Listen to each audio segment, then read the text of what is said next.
మహాలక్ష్మి పథకంతో అయితే మహిళలంతా కూడా ఉచిత బస్ ప్రయాణం చేస్తూ ఉన్నారు. ఇప్పటికే బస్సులో ప్రయాణిస్తున్నటువంటి మహిళలకు పెద్ద ఎత్తున సీట్లు కరువవుతున్నాయి. ఏదైతే కొత్తగా జిల్లాలు ఏర్పడ్డాయి, ఈ జిల్లాలకు సంబంధించి జిల్లాలో ఉన్నటువంటి షాపింగ్ మాల్స్ కానీ ఇంకా ఇతర ఏదైతే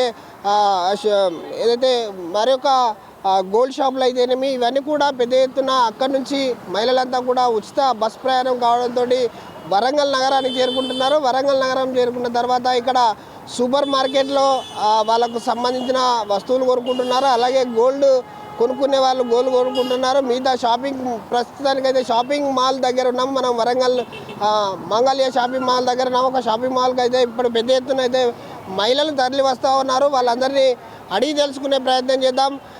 మీ పేరేందమ్మా? ప్రియదర్శిని. ఎక్కడి నుంచి వచ్చారు మీరు? రాంపూర్ నుండి వచ్చి.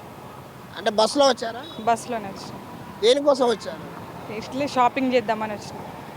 మీరు ఎక్కడి నుంచి వచ్చారు? మేము కూడా రాంపూర్ నుంచి. దేనికోసం వచ్చారు? షాపింగ్కి వచ్చాం. మీరంతేనా? అంతే, రాంపూర్ నుండి వచ్చాం షాపింగ్ కోసం. అయిపోయిందా షాపింగ్? అయిపోయింది. ఇంకెక్కడన్నా తిరిగేది ఉందా? లేదు. అంటే ఒక బట్టల షాప్కేనా, ఇంకా ఏమైనా సూపర్ మార్కెట్ ఇంటి వస్తువులు ఏమైనా తీసుకోవడానికి అట్లాంటి వాటికి? బట్టల షాపింగ్ కోసం.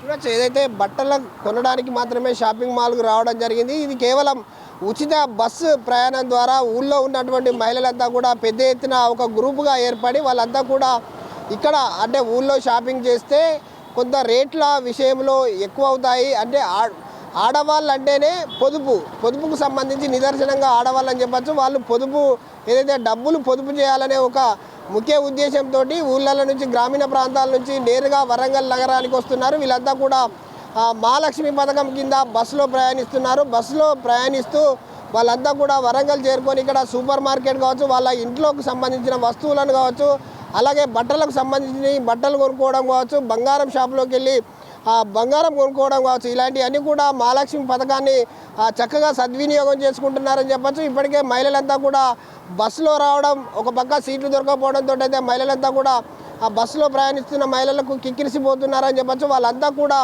గ్రామీణ ప్రాంతాల్లో ఉన్నటువంటి షాపుల్లో అక్కడ గిరాకీ లేక చాలామంది అంటే ఏదైతే కొత్తగా ఏర్పడిన జిల్లాల్లో వాళ్ళంతా కూడా ఇక్కడ నుంచి నేరుగా సూపర్ మార్కెట్లు అన్నీ కూడా షాపింగ్ మాల్స్ అన్నీ కూడా జిల్లా కేంద్రాల నుంచి తరలి గ్రామీణ ప్రాంతాలకు డివిజన్ కేంద్రాలకు వెళ్ళినటువంటి షాపింగ్ మాల్స్ ప్రజలకు అందుబాటులో ఉండాలని అక్కడికి వెళ్ళాయి. కానీ అక్కడ మనం చూసుకున్నట్టయితే ఈ మహాలక్ష్మి పథకం ద్వారా మహిళలంతా కూడా బస్సులో ఫ్రీగా రావడంతో అక్కడి నుంచి నేరుగా నగరానికి చేరుకుంటున్నారు. వరంగల్ నగరానికి వచ్చిన తర్వాత షాపింగ్ కావచ్చు, గోల్డ్ షాప్ కావచ్చు, సూపర్ మార్కెట్లో ఇంటికి సంబంధించిన వస్తువులు కావచ్చు, ప్రతి ఏ వస్తువైనా కూడా మహిళలంతా కూడా నగరానికి చేరుకొని వస్తువులు కొనుక్కుంటున్నారు. మరోపక్క గ్రామీణ ప్రాంతాల్లో వెలిసినటువంటి గోల్డ్ షాపులు కావచ్చు, సూపర్ మార్కెట్లు కావచ్చు, షాపింగ్ మాల్స్ కావచ్చు, ఏవైనా కూడా బట్టల షాపులు కావచ్చు, చిరు వ్యాపారులకైతే పెద్ద ఎత్తున దెబ్బ పడుతుందని చెప్పచ్చు. ఇప్పటికే అక్కడ ఉన్నటువంటి మహిళలంతా కూడా ఒక గ్రూప్గా ఏర్పడుతున్నారు. వాళ్ళంతా కూడా ఒకే కాలనీకి చెందిన వాళ్ళు. మహిళలంతా కూడా మనం ఒకరోజు హన్మకొండకి వెళ్దాం, అక్కడ షాపింగ్ చేస్తాం, అక్కడ తక్కువగా ఉంటాయి రేట్లు, మనకి ఫ్రీగానే కదా బస్సులో వెళ్దాం, మహాలక్ష్మి పథకాన్ని వినియోగించుకుందామని చెప్పేసి అయితే పెద్ద ఎత్తున మహిళలంతా ఇలా అనుకొని కూడగట్టుకొని అయితే వరంగల్ నగరానికి వచ్చి షాపింగ్ చేస్తున్న సందర్భాన్ని అయితే మనం చూస్తున్నాం. ఇది ఇక్కడ పరిస్థితి. కెమెరామెన్ రాజుతో విజయసాగర్, RTV న్యూస్, వరంగల్. వెంకటేశ్వర్లు, మాది గోల్డ్ షాప్ నర్సంపేట. మనకి ఇప్పుడు ఈ కాంగ్రెస్ ప్రభుత్వం వచ్చినాక ఉచిత బస్ ప్రయాణాలని చెప్పింది కదా, దాని గురించి మీకు అంటే ఉచిత ప్రయాణం ఉన్నది కానీ కొన్ని వ్యాపారాలు అనేది ఇలా దెబ్బతినాల్సి వచ్చిన అవకాశం వచ్చింది. ఇప్పుడు కొంతమంది ఇప్పుడు ఎట్లా అంటే కొంచెం ఎడ్యుకేటెడ్ ఉన్న వాళ్ళు ఉంటారు. మనకి కళ్యాణ్ జ్యువెలర్స్ అయినా పెద్ద పెద్ద జ్యువెలర్స్ సంబంధించిన బాబతి ఉంటాయి. అలాగే ఇప్పుడు మా చిన్న చిన్న షాపులు అనేది కొంచెం వర్క్ వచ్చి ఇబ్బంది అవుతుంది. దేనికంటే ఇప్పుడు బస్ ఫ్రీ పెట్టిన తర్వాత ఏం జరుగుతుందంటే ఇప్పుడు ఎవరన్నా తెలిసిన వాళ్ళు జ్యువెలర్ షాపులు పెద్ద జ్యువెలర్ షాప్ అయినప్పుడు మన ఈడీ పోదాం రా చెల్లి అని చెప్పి మాట్లాడుతారు. దాని గురించి అయినప్పుడు మన షాపులకి కొంచెం వచ్చి ఇబ్బంది అవుతుంది. దాని గురించి కూడా మీరు కొంచెం ఆలోచించాలని అనుకుంటాను. అది కొంచెం తగ్గించుకుంటే మనకి ఎట్లా అంటే మన చిన్న చిన్న షాపులు కూడా డెవలప్మెంట్ అయ్యడానికి అవకాశం ఉంటుంది.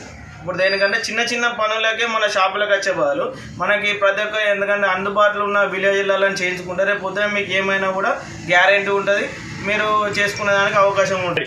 ఈ ఉచిత బస్సు ప్రయాణం వల్ల ఈ 4-5 వరంగల్ కానీ ఎటైనా పోయి వేరే జ్యువెలరీ షాపులలో తీసుకునే సమయం వచ్చినది. ఇట్లా పేరు వేణుగోపాల్, మాది నర్సంపేట, నాది కిరాణం షాపు. ఈ ప్రభుత్వం ఉచిత బస్సు అనేది పెట్టడం వల్ల మా యొక్క చిన్న చిన్న వ్యాపారాలన్నీ ఇబ్బంది పడుతున్నాయి. అందరూ డీమార్ట్కు పెద్ద పెద్ద మార్ట్లలో పోయి వ్యాపారం కొనుక్కొచ్చుకుంటున్నారు. దీనివల్ల మా యొక్క వ్యాపారాలు దెబ్బతింటున్నాయి. కొండపర్తి దేవేందర్, మాది నర్సంపేట గ్రామం. మాకు బంగారు షాపుల గిరాకులు ఏం లేవు, చాలా తగ్గినాయి. ఈ ఆర్టీసీ బస్సులలో ఉచిత ప్రయాణం కాబట్టి మాకు చాలా వరకు గిరాకులు తగ్గినాయి. దానివల్ల చాలా ఉద్యోగం ఆడవలసి చక్కగా వరంగల్ పోయి నగదు తెచ్చుకుంటారు. దానివల్ల మాకు చాలా గిరాకీ తగ్గుతున్నాయి. బాగా మాకు కూడా ఇబ్బంది ఉంటుంది. రోజుకు ఆర్థిక ఇబ్బందులు బాగా ఏర్పడుతున్నాయి. దానివల్ల కొంచెం కృషి చేయాలి. మరిన్ని వీడియోస్ కోసం ఛానల్ ని సబ్స్క్రైబ్ చేయండి. లేటెస్ట్ అప్డేట్స్ కోసం వాట్సాప్ ఛానల్ ని ఫాలో చేయండి. అండ్ లింక్ డిస్క్రిప్షన్ లో ఉంది.